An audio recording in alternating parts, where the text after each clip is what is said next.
Hello there. We might often joke about the fact that a caretaker government where they can't do anything actually seems like an improvement over actually having a government. Things just seem to tick over. But what we're seeing now over this last weekend is, well, a bit of a shift in that. You see, Waka Kotahi, the New Zealand Land Transport Authority, has decided to freeze funding on a $305 million budget that they had put aside for modal shift, to get people out of cars and to walk or cycle or take public transport in our main urban centres.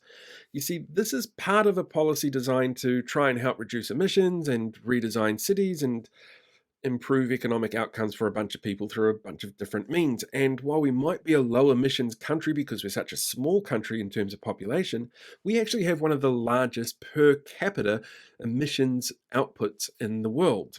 That's that's a little daunting. But you see, our cities are designed around cars and there's incentives for people to take vehicles. So we see a huge amount of private vehicles in this country. In fact, if you ever look at our main centres, they're all really high in terms of the amount of private car ownership and the trips that they take. If you take a look at something like Hamilton City Council here, who has the highest of all our main centres, they were also the council that had the largest application in for this funding.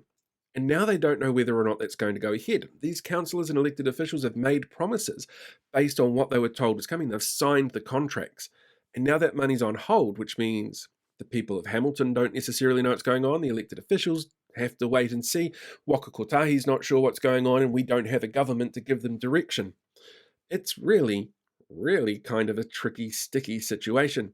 And the thing here is, there's a lot of research into how this can improve people's lives. There's examples from all over the world where these modal shift challenges have been met and have been accepted and have seen increases in people taking alternative transports, emissions going down, and economics in local areas booming.